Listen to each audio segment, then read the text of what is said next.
Bom, pessoal, então vamos começar a última aula de metodologia científica, né? Na semana que vem, acabei esquecendo de falar, vai ter mais uma aula depois da aula de ética e cidadania, mas essa aula vai ser só para a Aline e para a Larissa, tá? Porque é de educação à distância, que é o que vocês já, teoricamente, já tiveram acesso lá no dia 10, não? 19? Confundindo as datas, dia 12, lá no dia 12, tá bom? Então eu vou fazer uma aula de educação à distância para vocês depois da aula normal. Então o pessoal restante já fica livre de ter aula dupla só, agora só lá no final do semestre, tá bom? Então hoje a gente vai ver, como eu falei, o final de metodologia científica, né? É, Então, hoje a gente vai ver quais são as características necessárias para escrever um artigo científico, né? Como utilizamos as citações, as referências e quais são as diferenças entre elas, o que é normatização e qual é a sua relação com os trabalhos acadêmicos, tá? Então, vamos ver as normas e as padronizações científicas, né? Então, a gente vai aprender a correta elaboração de referências e citações em um texto científico, né? Conhecer a formatação de um artigo científico para publicação, conhecer o que é um paper e sua finalidade em eventos científicos, e elaborar adequadamente um relatório final de pesquisa. Esse relatório final de pesquisa é o resultado do projeto que eu falei para vocês na aula passada. Então, o TCC é um relatório final de pesquisa, tá? Bom, a gente vai. A primeira coisa que a gente precisa entender é a normalização de trabalhos acadêmicos. Então, a normalização é a sistematização e aplicação das normas ABNT para apresentação de trabalhos acadêmicos. A ABNT é a Associação Brasileira de Normas Técnicas. Eu já havia falado isso para vocês. Tudo que vocês têm em casa, ele segue uma norma ABNT. A energia, a tomada, o carregador do celular, o notebook, o telefone, até mesmo a produção de uma agenda, ela segue uma ABNT. Então, tudo tem uma forma padronizada para que se faça em larga escala e de modo correto para que, no caso, por exemplo, de energia elétrica, tomada, essas coisas, não dê um choque, ou para que você compre, por exemplo, uma agenda aqui, por exemplo, é colada e costurada, para que você, quando abrir, ela simplesmente não despenque, não comece a soltar as folhas, né? Então, por isso que as coisas têm padrão de qualidade. Então, tudo é feito dentro de normas técnicas, né? No Brasil, nós temos a ABNT, né? Para a produção de um trabalho acadêmico, isso também não foge à regra. Nós também temos uma norma ABNT específica para isso, né? Então, a gente tem as padronizações, até porque imagina pegar um texto feito em Comic Sans, que é aquela letra, sabe, meio desenhadinha, bonitinha, que os alunos adoram fazer no ensino básico. Aí você pega um trabalho daquele, tá? Aí de repente pega aquele trabalho que é feito com aquelas letras que tem as bolinhas, que parecem um MMs, né? Então é diferente, é ruim, é ruim, é ruim. Então por isso que tem, inclusive, para formatação de trabalho, para que ela fique igual, padronizada e que tenha o mesmo valor e que todo mundo consiga entender, né? Então por isso que tem a ABNT, tem essa normalização. As normas da ABNT, como a Associação Brasileira de Normas Técnicas, é uma entidade privada, ou seja, não é do governo, mas ela não tem fins lucrativos, né? E ela é responsável pela normatização técnica no Brasil. A ABNT existe desde 1940 e tem a função de fornecer a base normativa ao desenvolvimento tecnológico de nosso país. Tá? Então, as ABNTs, ao contrário do que muita gente imagina, elas não são públicas. Não são públicas. Por exemplo, a BNT de um trabalho acadêmico é paga, você precisa comprar um exemplar dele, né? A gente acha de graça na internet? Acha. Mas você vai ter que imprimir, se você quiser. Tem um papel, senão faz igual a mim, tá aqui, eu leio, leio. Mas tem gente que precisa do papel para ler, né? Elas são facultativas. Facultativas, isso quer dizer que a empresa pode seguir ou não a norma BNT? Pode. Ela pode não seguir a BNT. Porém, por exemplo, se você vai colocar uma tomada, compra uma tomada, e as empresas, uma empresa X não quer seguir a norma BNT, como é que você vai usar uma tomada? Né? Porque até os furinhos tem uma medição de centímetro certo, de espaço entre o outro, ele serve para poder caber todas as tomadas, né? Então, você fica defasado, você fica preso, né, preso no sistema que você vai ter pouca gente que vai poder usar, né? Quer ver um exemplo muito básico? Celular, né? Na época do celular, hoje são smartphones, né? Vocês lembram que a Nokia tinha um modelo de tomada, a LG tinha outro, a Samsung tinha outro. E quando eu falo tomada, não é a tomadinha disso aqui não, ó. Não é isso aqui não. É que o meu tá ligado ali no celular, né? É a tomada que vai ali, aquele conector que vai ali no celular, ele tinha um modelo, cada um tinha um modelo. Então, ou seja, eu não podia pegar um Sony e usar no Samsung, eu não podia pegar um Motorola e usar no LG. Quem tiver memória boa vai lembrar disso. Por que isso acabou? Né? Porque antes eram apenas celulares, então as empresas elas tinham a forma como fazia, patente e tudo mais. Porém, com a popularização dele, né, os carregadores eles começaram a seguir mais ou menos o mesmo padrão. Por quê? Porque para poder comportar todas as novas tecnologias que estavam chegando, né? Então, o padrão que eu tenho do cabo USB, por exemplo, é o mesmo cabo que vai ter que ligar aqui. Vocês podem olhar, é que aqui eu não tenho um para mostrar para vocês.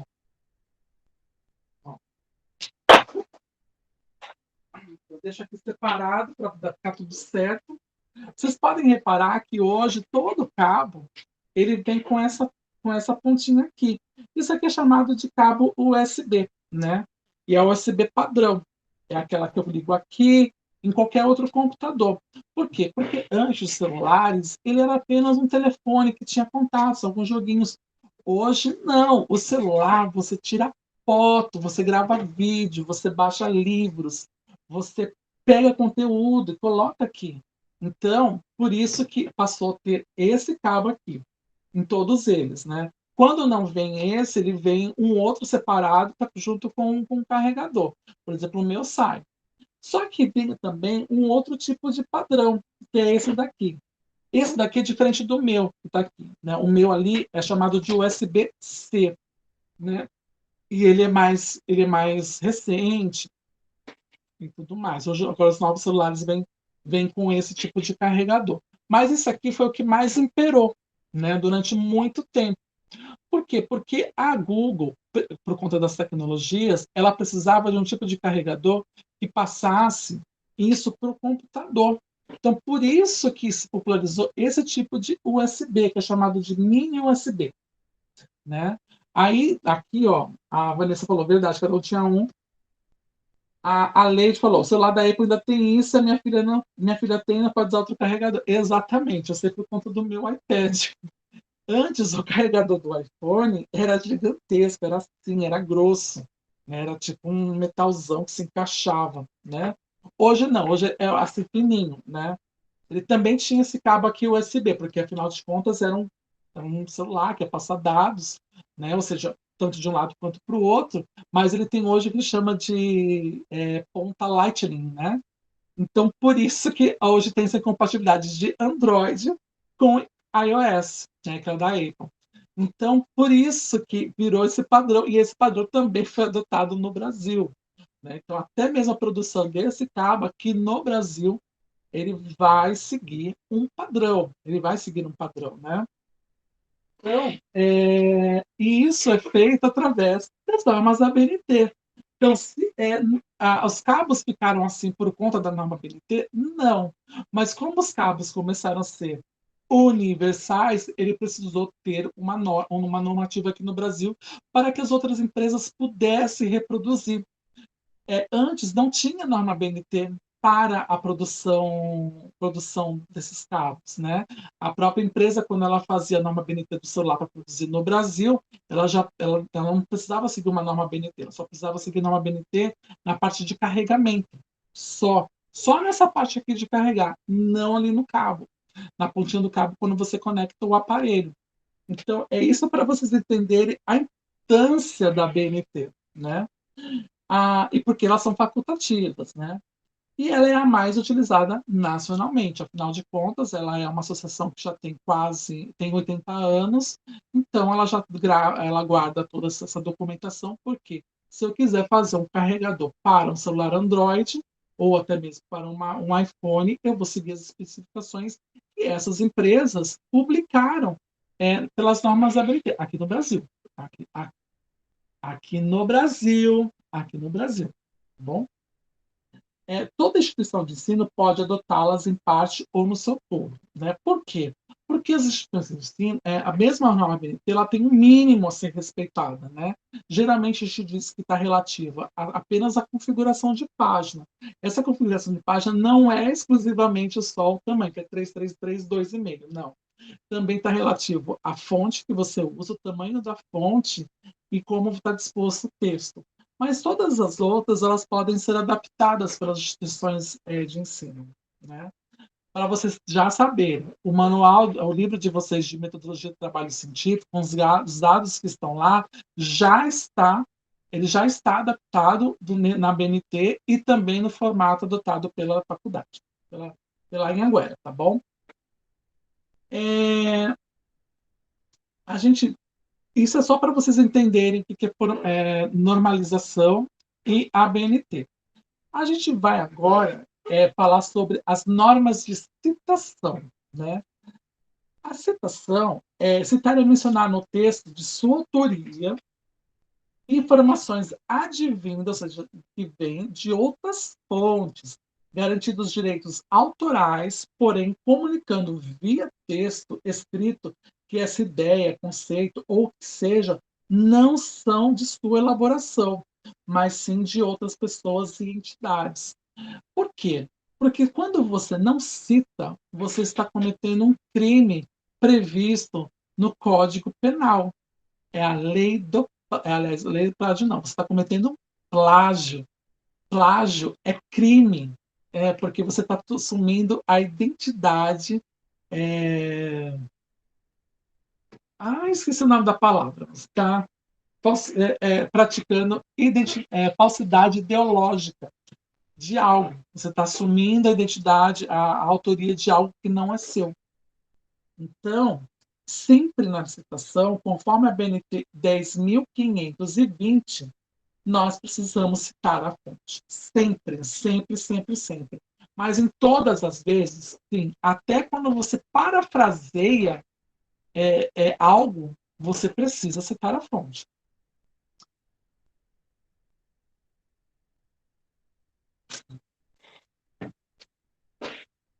Nós temos, basicamente, 4 tipos de citações, tá? Nós temos as diretas curtas, é quando vem, geralmente, deixa eu ver se eu consigo mostrar para vocês. Aqui, geralmente, eu tenho aqui uma citação. Uhum, uhum. Só porque eu quero, eu não tenho. Tenho, opa! Olha só, nós temos as diretas curtas, né? Vamos ver. Aí eu vejo aqui também.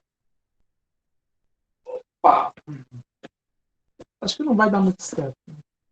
Mas vocês estão vendo aqui, ó. Essa aqui, ó. BNCC 2017, aí começa aspas. E ele vai até aqui, ó, no final do parágrafo. Citação direta curta é uma citação de até 3 linhas, né? Por isso que eu mostrei que era até o final do parágrafo. Aqui, até o final do parágrafo. Então, vai daqui até aqui. E ela vem com o nome, com o seu autor, ou antes ou vem depois, tá? É a citação que é feita de até 3 linhas e ela é feita colocando aspas na citação. É quando você vai pegar o texto integral que está escrito lá, sem alterar uma linha, uma vírgula, nada, vai colocar lá no seu texto, tá? Tem alguns formatos que permitem você pular algumas coisas, né? A gente coloca geralmente entre aspas com 3 pontinhos, né? Ou até mesmo coloca antes e depois. Mas mais para frente eu explico para vocês como é que isso funciona, quando vocês começarem a realizar o trabalho. Mas isso quer dizer que você não pegou uma linha completa, quer dizer que, por exemplo, se estiver na frente, você pegou um texto que começou e você pegou um trecho depois de ter começado de uma frase e seguiu. Né? Quando você está no meio dessa citação que você colocou, quer dizer que você pegou um trecho, tem uma parte que não interessa, mas ele continua em seguida. Então você pulou aquilo, tá? E também tem lá no final, quer dizer que aquela frase não terminou ali, quer dizer que tem uma continuação que não era interessante para você, tá? Então isso que essas aspas, esses parênteses com 3 pontinhos, tá? Então ela tem até 3 linhas. E 3 linhas, quando eu falo, é no texto, porque aqui nesse texto quando você digitar, tem que ser no máximo 3 linhas. Então, ela você pegar o texto e colocar, tá? Essa é uma direta curta. As diretas longas, essa é mais fácil de explicar. Essa é mais fácil de explicar. É aquelas que aparecem em recuo, chamo de citação em recuo, mas são as diretas longas. E olha onde eu vi, aquilo lá tinha tinha uma curta. São essas aqui, ó. Essa aqui, ó. Tá vendo que está mais clarinho? É quando tem mais de 4 linhas, né? Tem de 4 e seguinte, né? Depende da universidade que vai determinar qual é o máximo de linhas, né? Algumas pedem que não coloque muito, até porque senão vai ficar recorte de texto, não vai ter muito sentido, né? As citações longas são mais de 4 linhas e elas são feitas em recuo, né? Geralmente, a fonte do texto é uma fonte 12.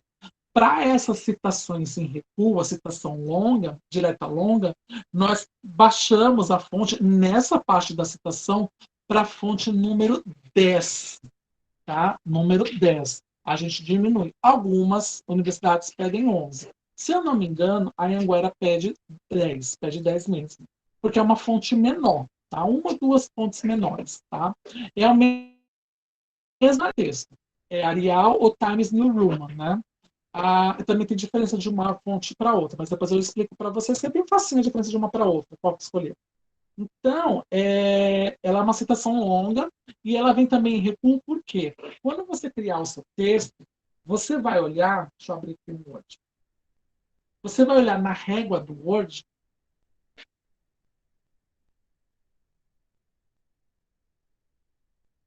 abriu? A régua do Word, você vai pular, vai escrever alguma coisa, né? Aí eu diminuo aqui para 10. Eu vou pular 4 pontos, olha, tá vendo aqui, ó? Eu vou colocar aqui para o 4. Então, ele obrigatoriamente tem que começar aqui. Ele vai daqui até o final. Até o final. Isso é uma citação em recuo, tá? Ou uma direta longa. Ela tem que ter a partir de 4 linhas. Mas tem que ter 4 linhas, mas diminuindo a fonte, diminui para 3. Sim, não tem problema. Se você colocar no normal e ter mais de 3 linhas, você já tem que colocar em citação direta longa, tá bom?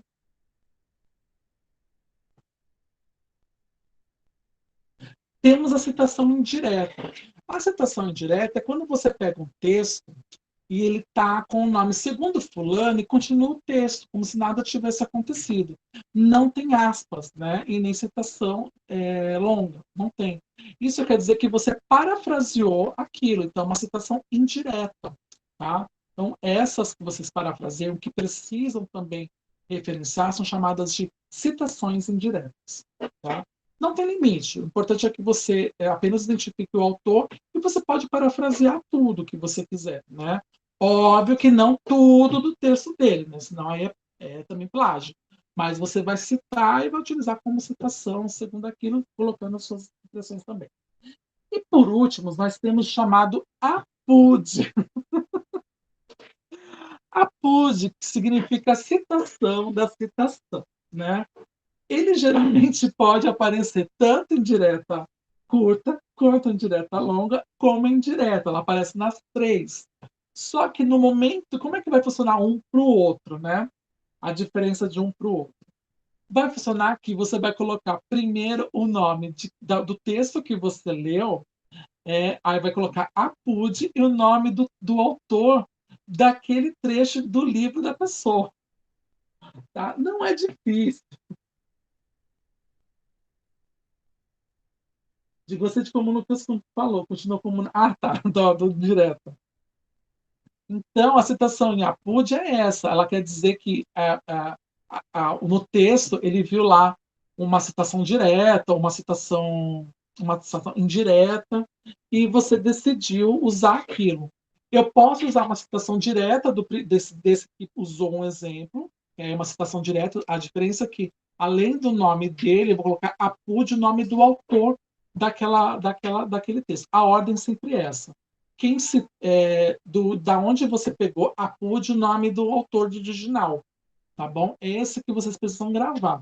Tem apude do apude do apude do apude? Não, acho que não tem apude do apude do apude. Não tem, porque acaba no apude. Então sempre é isso, tá? É uma citação da citação.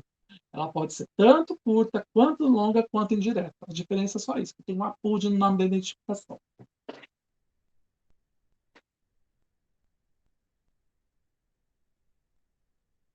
As referências, né?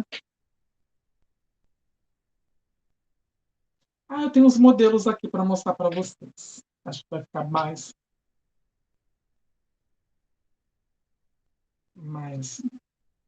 mais gráfico para vocês entenderem.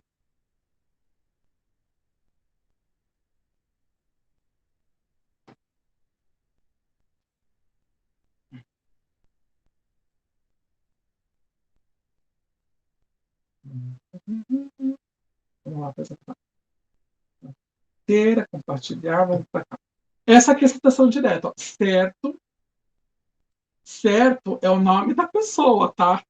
Certo, no livro de 2005, na página 15, considera que a análise do ambiente, aí vocês veem aqui, ó, aspas, o processo de monitoramento do ambiente organizacional para identificar as oportunidades e os riscos atuais e futuros que podem vir a influenciar a capacidade das empresas de atingir suas metas. Então, esse trecho aqui, ó, vocês viram que ó, tem aí você conta isso aqui também como tá? Conjunto com isso aqui.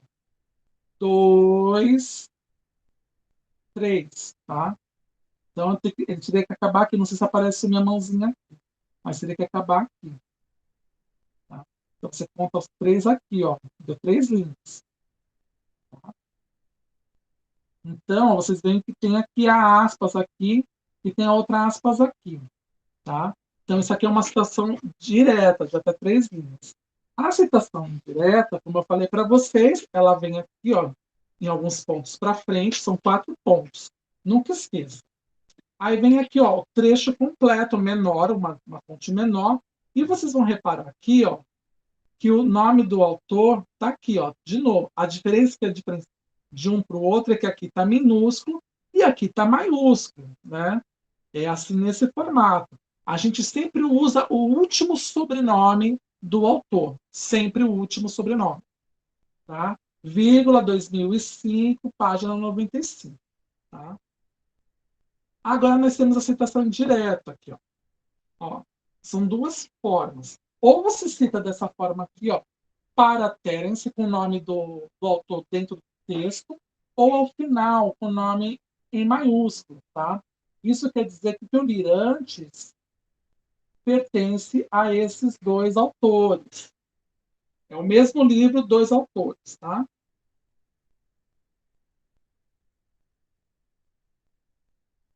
Se alguém tem dúvida, tá? Aqui, ó, citação da citação. Parolandi, no livro dele de 97, citando Medeiros de 2003, ué, tá alguma coisa errada. Ou será que eu confundi, gente? Acho que eu confundi. Perdão, perdão, perdão, confundi. Primeiro eu vou falar o nome do autor original, depois o autor que citou. Então, eu li no livro do Medeiros, em 2003, que ele citou Orlandi, lá de um livro dele de 97, a legibilidade de um texto depende só. Vocês veem que aqui a citação da citação, ele está aqui em modo indireto, tá? Mas ele pode ser tanto direto como direto curto, como direto longo, tá? Então eu confundi, perdão, gente, acontece, mas eu confundi. Então é primeiro o nome do autor original, Apude. Aliás, eu não mostrei isso para vocês. Eu expliquei isso mostrando. Vamos lá de novo. Vou sempre pegar aqui o nome do autor original, Apude, nome do autor que citou. Tá? Sempre, sempre, sem exceção.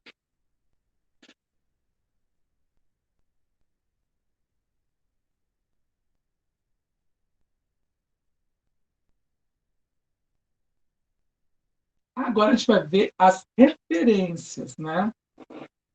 Deixa eu pegar aqui um exemplo. Ah, só porque não tem um exemplo bom. Ah, tem. Não, eu queria um exemplo bom para mostrar para vocês.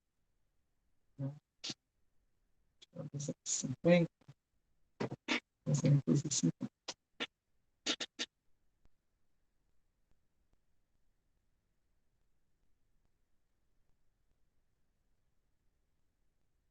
Olha só. Olha aqui para mostrar para vocês. Essas são as referências, ó. A referência, eu sempre vou colocar o nome do autor, aqui, ó, o nome do autor. Às vezes eu posso colocar a sigla, pode, tá? Mas geralmente a gente coloca o nome completo. Então, aqui o nome do autor é Eva Maria Lacatos. O último, sempre o último sobrenome, claro, com exceção de Júnior, Filho, Neto, enfim, a não ser que Neto seja sobrenome mesmo, né? A gente sabe que tem alguns sobrenomes que Neto é Neto mesmo, sobrenome. Então, a gente vai colocar primeiro o sobrenome, o último sobrenome, vírgula, nome do autor. Quando a gente tem mais de um autor, por exemplo, aqui tem um só, aqui tem mais de um, eu vou colocar por ordem alfabética, a essa ordem. Aqui no caso, ó, L, depois o M. Tá? Também normalmente colocamos a ordem dos autores que estão no índice catalográfico. Tá? Esse é o mais utilizado, a gente colocar a ordem do índice catalográfico. Tá? Depois eu mostro para vocês onde está o índice catalográfico para vocês verem. Depois eu ponho o ponto, né? E coloco o nome do livro que eu li. O nome do livro eu coloco sempre em negrito, tá? Se tiver subtítulo, coloco aqui. Aí eu coloco dois pontos, subtítulo, ele normal. Tá? Eu coloco também o número da edição. Esses dados vão estar no índice catalográfico que eu vou mostrar para vocês. Vou colocar a cidade, onde ele foi publicado, que também está no índice catalográfico, espaço dois pontos, espaço o nome da editora, vírgula, o ano da publicação. Tá? Basicamente é isso daqui, ó. Vocês vão usar bastante. Vou mostrar de cima também. Tá? Como é que funciona essas referências em organização? Ela funciona da seguinte forma. Aqui a Maria Cecília de Souza Minardi, ela pegou um livro e organizou nesse livro vários textos de vários autores. São vários artigos. Então, ela organizou esses artigos por assunto, tá? Ela é autora do livro? É autora do livro, mas ela organizou esses textos. Às vezes, até mesmo a organização de onde está disposto faz ela uma autora. Porém, ela não é autora, ela é autora do livro, mas ela não é autora desses artigos. Então, a gente utiliza isso daqui, ó, como está aqui do Romeu Gomes. O Romeu Gomes fez um artigo chamado A Análise de Dados em Pesquisa Qualitativa. Né? Assim como no aqui nesse aqui de baixo, coloca o nome dele maiúsculo, Gomes, vírgula, Romeu. Bom, se tivesse dois autores, no mesmo formato que aqui. Três autores, no mesmo formato. A diferença que eu ia incluindo. E aí, para poder dizer que isso aqui eu li num livro específico, eu vou escrever aqui, ó, in, dois pontos, e aí vou colocar o nome da organizadora. Sempre no final, colocando o nome de, se for da organizadora. Se forem dois organizadores ou mais, eu vou colocar no mesmo formato. O mesmo formato que aqui, depois, né? Aqui, ó, onde está antes do organizador, vou fazer no mesmo formato. A diferença é que vai ganhar um S. Aqui, ó. Aqui vai ganhar um S. Ponto. Aí vem o nome do livro em negrito, igualzinho como está aqui. Ah, mas aqui, ó, não traz o número de edição. O que, que eu faço? Isso indica que não houve outras edições, tá? As edições quer dizer que esses livros podem ter sido atualizados, por isso é importante colocar o número da edição, ou até mesmo ter sido inseridos novos conteúdos, né? Então, por isso que a gente tem que sempre que colocar o número de edição quando existe, tá? E o mais importante também de tudo, além da editora, né? O ano da publicação. Por quê? Vocês vão ver muito disso daqui, ó, desse daqui. E o que vai diferenciar um do outro é a publicação, tá? Então, olha só. Esse aqui, ó, o mais simples de todos, né? Rosilda Barão Martins, Metodologia Científica, editora Juruá, que fica em Curitiba, publicado em 2004. Esse aqui é o formato de internet, de algo que você pegou na internet. Aqui, olha, é o nome de um livro que está disponível na internet. Tá? Aqui, ó, Informação em Sociedade, Estudos, João Pessoa, volume 2, é uma revista científica, número 2, publicado em 2000. Disponível em, aí eu vou colocar aqui, ó, o endereço completinho. Só que, além disso, eu tenho que colocar também quando que eu acessei essa página. Porque as páginas da internet são dinâmicas e elas podem sofrer alterações. Se por um acaso esse texto sumir, se você colocou essa data e a pessoa viu um tempo depois, vai ser compreensível que não exista mais. Mas eu poderia entrar em contato com essa página e solicitar para verificação científica se essa página de fato existiu. Tá bom? E ele vai ter mais ou menos o mesmo formato que esse daqui, ó, das referências. Estão vendo? Ó? A Maria das Graças Tagino, que tem um artigo em comunicação científica, uma revisão dos seus conceitos básicos. Mas vocês viram que aqui não tem IN. Por quê? Porque isso aqui foi uma revista científica. Então, ela publicou o seu artigo nessa revista, onde não existem organizadores. Geralmente, as revistas científicas, ou você paga para participar, né, publicar, ou você faz parte de um grupo de pesquisas da universidade que possui essa revista científica e eles publicam para que seu estudo fique disponível para toda a rede acadêmica. Esse é o melhor. Esse é o modelo de como fazemos leis, leis, publicações oficiais. Nós sempre colocamos aqui quem publicou. É o MEC? Beleza. Quem é o autor do MEC? Governo brasileiro, Brasil. É a Secretaria de Educação do Estado de São Paulo. Vou colocar aqui São Paulo. É a cidade, é a prefeitura de Osasco, vou colocar Osasco. Ponto.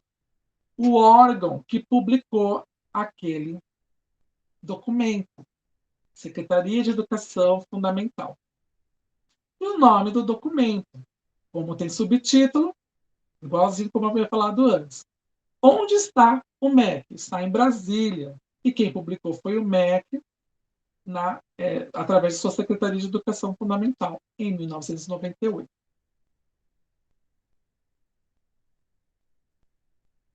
Complicado, né? Relaxa, só piora, tô brincando, mentira. É fácil. A diferença é que vocês vão precisar apenas gravar essas informações. É por isso que quando vocês forem realizar, por exemplo, levantamento de referências ou fazer fichamento, a TM mostrou o fichamento dela, né? Quando você for fazer o fichamento, é interessante você pegar todas essas informações. Como eu falei para vocês, onde que eu vou achar ficha catalográfica desses livros, né? Ela é geralmente publicada na contrapágina da capa de rosto. Vamos ver se aparece. Ela está aqui, ó, nesse formato. Opa, vamos para cá. Nesse formato. Geralmente ela tem essa informação aqui, ó. Dados internacionais de catalogação na publicação, CIP, tá? Então, esses dados, eles estão todos aqui. Ou você copia ele todo, ou você copia ele todo na sua ficha catalográfica, ou você, é, enfim, ou você fotografa, registra de alguma forma. O ideal é que você copie todo, porque se precisar de alguma informação, você tem aqui. Por isso que, por exemplo, quando a TM fez a fichamento dela, eu não reparei muito bem, na verdade não reparei não, eu reparei bem, só que eu não lembro. Se ela fez alguma citação, quando você pega uma citação desse livro, geralmente você vai lá e coloca o número da página, para que você diga, olha, nessa página estava essa citação, para que você não tenha que pegar o livro de novo e procurar, né? Até para que você não tenha necessidade de riscar o livro, isso os fichamentos, né? Calma, Vanessa e Leide. Não é tão complicado. Vocês vão aprender isso ao longo desses próximos 5 semestres, especialmente através do trabalho em grupo, tá bom? Então, as referências ABNT, as referências seguem a ABNT 6023, tá? Ele é um conjunto de padrão. Se vocês quiserem, podem procurar 6023 da BNT. Muitas universidades, é pago, é óbvio que é pago, mas muitas universidades, eles fornecem de graça esse documento, mas elas pagaram para poder disponibilizar. É o conjunto padrão e completo de elementos que permite identificar individualmente um determinado texto ou documento. Ou seja, quem pegar o seu livro e quiser aprofundar mais sobre aquilo, ele vai pegar ao seu trabalho e vai procurar aquele livro, porque vai estar lá nas referências exatamente aquele documento. Lembra que eu falei nas citações que tem que colocar o ano? Ele está ligado às referências justamente por aquilo. Se você tiver um autor, por exemplo, geralmente os órgãos públicos, e você utilizou várias leis, o que vai diferenciar um do outro é o ano. É o ano. Né? Se você usar um autor, ele tem vários textos publicados, e você usou vários artigos ou vários livros, o que vai diferenciar é justamente o ano da publicação. Tá? Permite ainda identificar as fontes citadas no texto, localizando pelo sobrenome do autor conforme ocorrer no texto. Cada tipo de documento possui um formato específico de referência. Tá? Então, por isso que depende muito. Mais os formatos de referências que utilizamos na universidade segue a norma ABNT 6023, tá bom? Sempre segue isso.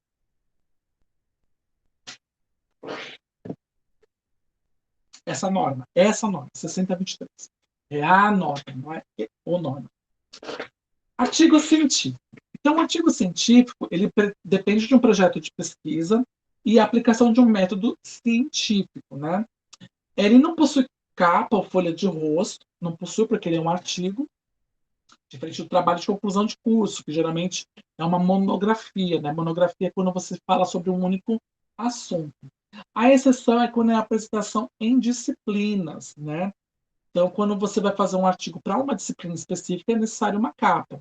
Ou às vezes não, às vezes o professor tem pede capa, mas geralmente eles pedem a capa assim, até para poder não se perder os seus artigos, né? Porque na capa também vai o seu nome, né? Então, o artigo científico ele possui aqueles elementos textuais que nós havíamos falado, só que de uma forma um pouco diferenciada, né? Lembra que nos trabalhos acadêmicos, projetos, geralmente é uma página para cada coisa. No artigo científico, não. É tudo corrido. Geralmente, o artigo científico tem até 20 páginas, 21 páginas. E quando a gente faz um trabalho, por exemplo, de TCC, a gente tem a capa, a contracapa, blá, blá, blá, enfim. No artigo científico, não. Eu tenho aqui o título e já começa tudo. Os elementos pré-textuais é justamente o título, depois vem o seu nome menorzinho, né? Sabe o artigo que... Ah, não, vocês não estão tendo TCC. Não estão tendo estágio. Porque aparece o nome do artigo, depois o nome do autor aqui, bem pequenininho. Vem aqui o resumo da língua do texto e a palavra-chave, né, do seu artigo também na nossa língua. Algumas universidades pedem que você faça também, além do resumo, um abstract, que é a versão em inglês desse resumo. Né? Aqui, no caso da Anhanguera, ele não pede. Tá? Depois que você colocou a palavra-chave, aí começa efetivamente o texto. Depois eu mando para vocês um artigo para vocês verem. Começa o texto efetivamente, que vai ter introdução, desenvolvimento, a metodologia, o resultado, discussão e conclusão. Os artigos científicos, geralmente, eles são muito aplicados dentro de um projeto maior. Na verdade, o projeto maior, ele é composto por vários artigos científicos. Para cada etapa desse projeto, você, geralmente é um mestrado, doutorado, a gente vai criar esses artigos, né? Só que ele tem um outro nome, né? No mestrado e no doutorado, tá? E a conclusão, aliás, faltou uma coisa. A conclusão, depois da conclusão, vem as referências bibliográficas, que vem o título e subtítulo em língua estrangeira, resumo em língua estrangeira, tá? Mas geralmente esses dois, título e subtítulo em língua estrangeira, vêm antes, tá? Aqui no da Anhanguera estão falando que vem depois, mas geralmente vem antes. As palavras-chave em língua estrangeira, notas explicativas. Então, você pode usar para poder complementar uma informação que não é necessária naquele momento do texto, mas precisa de uma explicação depois por que você usou aquilo, por que citou aquilo, ou de como se deu aquela citação. As referências, glossário para palavras que sejam difíceis, apêndice, que são estudos complementares que podem acrescentar ou que aprofundar aquilo ou dar uma outra visão de algo, e os anexos, que são os documentos que vão adicionar mais informações, mas são especialmente ligados ao seu trabalho. Tá? A diferença do apêndice, ele pode ser algo independente, que não tenha nada a ver com o seu texto, mas que você citou em algum momento e precisa ter uma explicação maior de como foi aquele contexto. Ele é quase igual a uma nota. A nota, geralmente, ele é menor. O apêndice já é coisa gigantesca, ele vai 3, 4 páginas, por exemplo. Né? Já o anexo não. O anexo está intimamente ligado ao seu texto. Às vezes é uma figura, um gráfico, um dado que você coletou. Então, você coloca todas essas informações em anexo. Tá?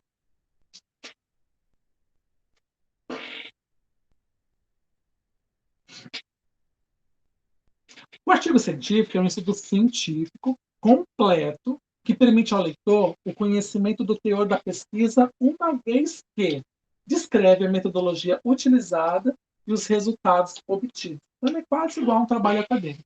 Tá? Deixa eu menor. Ele segue a BNT 6022, que é diferente da de referências, que é 6023.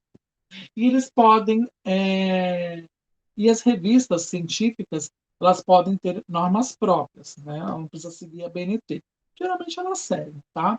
Ela pode ser de dois tipos, original e de revisão. Original é quando você cria algo do nada, mesmo pela sua observação. A revisão é quando você pega alguém que já fez um artigo científico e você dá uma revisionada ou dá uma incrementada naquilo, traz outras informações ou até mesmo contesta aquilo, tá?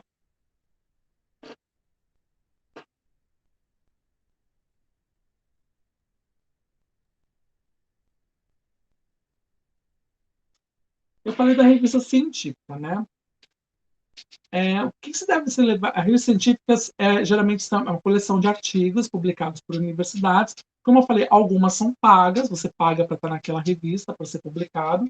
O valor geralmente não é muito barato, mas dá visibilidade à sua publicação. E das universidades, eles escolhem aquilo que a universidade que representa importante para a universidade e faz a inserção, né? Mas como você deve escolher a revista científica? Primeiro, as revistas científicas estão ligadas a algum evento científico, especialmente as públicas, né? Onde você divulga e compartilha descobertas, estudos e outros conhecimentos.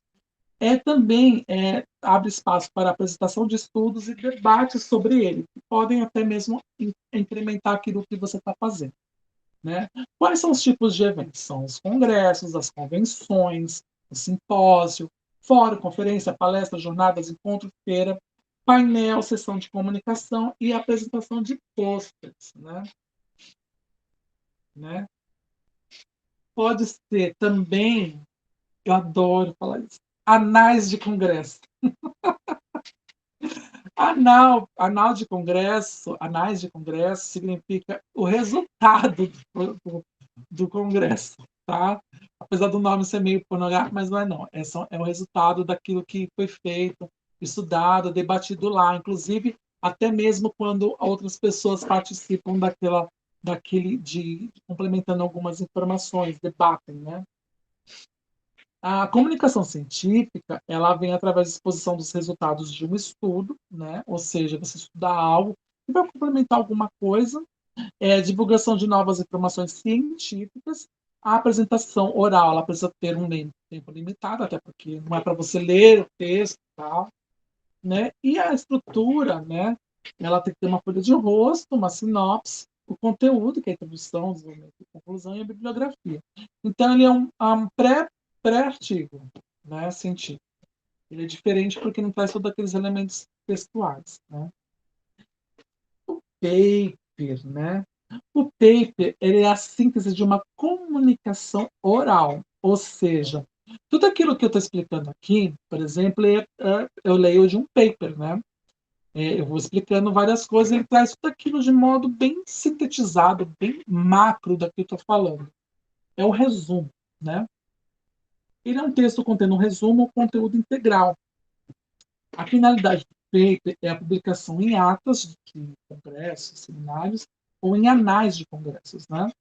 Ele é entendido como um ensaio, porque ele é projeto, é algo que você está, de fato, como o nome fala, ensaiando, com a exposição de ideias do autor sem aprofundamentos, deve seguir também uma metodologia científica e deve ser uma proposição de um problema ou solução. Geralmente, o paper é utilizado muito em mestrado, em doutorado, quando você vai falar sobre o seu estudo. Então, por isso que a gente não vê muita produção de paper. Mas, quando você vai participar de um congresso, ou de um seminário, um simpósio, enfim, uma palestra, o documento que vai sintetizar tudo aquilo que você falou, que você pode até distribuir depois para as pessoas, ou até mesmo antes, é chamado de paper. Tá? O trabalho de conclusão de curso, que é o que vocês vão fazer, ele sistematiza os resultados de uma pesquisa científica. Né? Ele deve seguir os procedimentos de um estudo científico e tem que ter, primeiro, que vocês irão fazer o projeto de pesquisa, coleta e análise de dados, quando vocês leem o texto ou querem fazer alguma pesquisa específica, e a apresentação do relatório de pesquisa, que é o final do seu trabalho. E isso também segue uma norma BNT específica, que é 14724. Fiquem despreocupados, todos os números dessas normas ABNT, muito louca, estão lá no seu livro de metodologia científica. O que tem que ser? Obrigatoriamente. Capa, claro. A folha de rosto, o verso da folha de rosto, né? A folha de rosto é uma, como eu mostrei para vocês, é uma reprodução da capa com outras informações. Só que a capa é uma folha. Aliás, o TCC sempre é impresso frente, tá? Não tem verso. Com exceção dessa informação que eu vou falar. Atrás da folha de rosto tem que vir a sua catalogação do seu trabalho. Ou seja, até o seu trabalho vai ganhar algo assim, até ele, porque fica guardado na universidade como prova que você conseguiu construir uma atividade acadêmica. Com exceção da catalogação, todas as folhas precisam ser apenas frente. Tá? Logo de cara já vem as erratas do seu texto, para que o leitor já saiba que vai ter alguns erros que foram apontados ali. Essa errata pode ser incluída depois de você ter submetido. Às vezes eles pedem, na hora de organizar, eles colocam a errata logo no início. A folha de aprovação, que geralmente traz 3 linhas para que quem da sua banca te aprove ou não. A dedicatória, que você pode dedicar a quem você quiser, é uma dedicatória mesmo para quem você dedica aquele trabalho. Os agradecimentos das pessoas que ajudaram você a realizar aquele trabalho.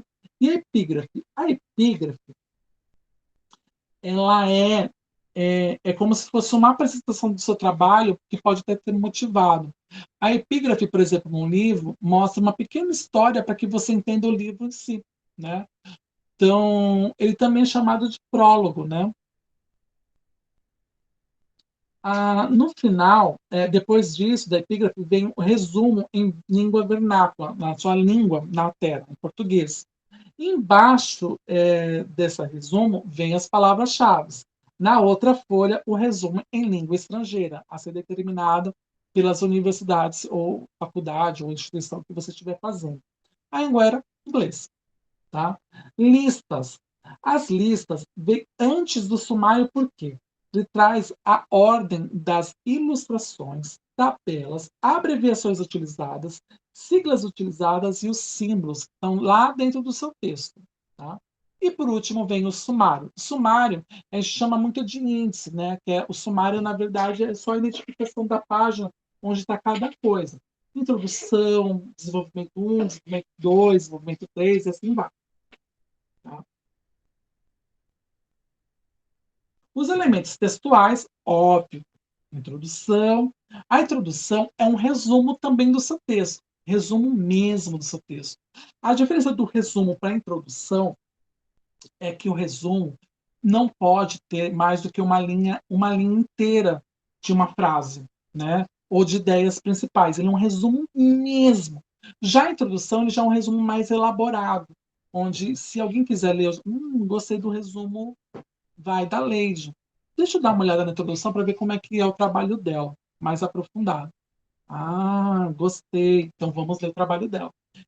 São duas apresentações, um bem curtinho e um outro já mais explicativo, onde você vai trabalhar mais. A introdução e o resumo são as duas últimas coisas, guardem isso, as duas últimas coisas que você faz num trabalho. É a introdução e o resumo, nessa ordem. Porque a introdução, como eu falei, é uma apresentação do seu trabalho. Ele vai conter todas as informações do seu desenvolvimento e da conclusão, de modo simplificado. O resumo é o resumo da introdução. É isso. Tá bom?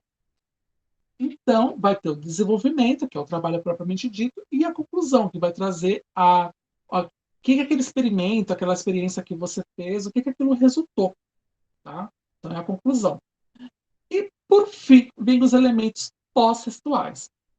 Referência, que é a bibliografia. O glossário, caso você tenha utilizado palavras difíceis, estranhas. O glossário só deve ser utilizado se você utiliza palavras que são estranhas à área que você está fazendo o trabalho. Então, se você faz um trabalho, por exemplo, de pedagogia hospitalar, você pode trazer alguns termos médicos que são estranhos, por exemplo, para mim. Então, aí você tem que ter um glossário. Tem que colocar lá para que não tenha necessidade de pegar um dicionário para tentar identificar o que é aquilo. Tá? Também em ordem alfabética, tá? O glossário. O apêndice, como eu falei, é uma complementação, algo que você julga relevante, que a pessoa também conheça e que necessariamente não tem a ver com o seu trabalho. Tá?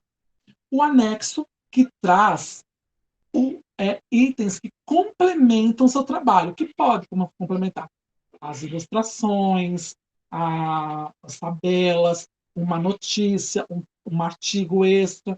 Então, tudo aquilo que você colocou, ele complementa e está presente dentro do seu trabalho. Dentro. Essa é a diferença do apêndice para o anexo. E o índice? Diferente do sumário, o índice você vai colocar as principais ideias e onde elas estão sendo explicadas. Ela vai estar em ordem alfabética e ela serve apenas para poder você fazer um trabalho muito extenso, né? Normalmente nós não utilizamos no TCC. Tá bom?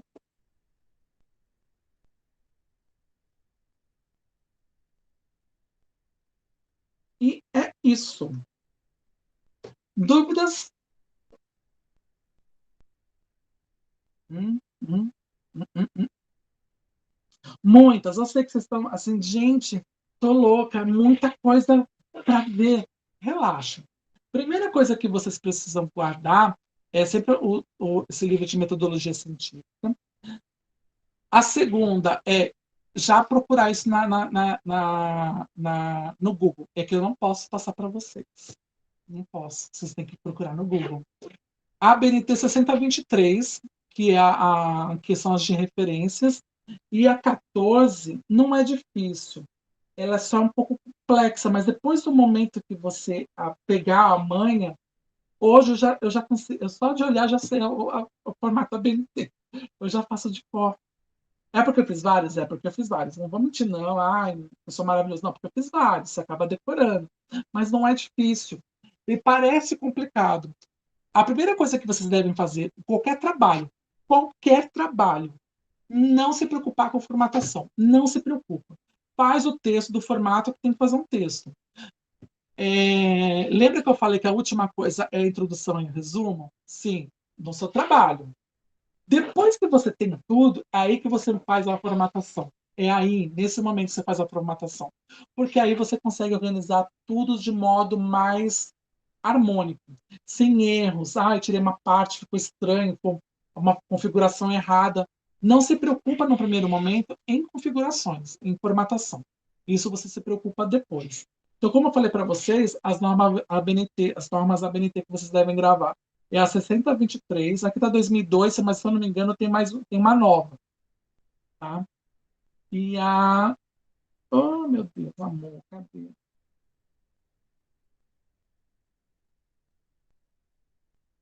As 10.520, que são as citações.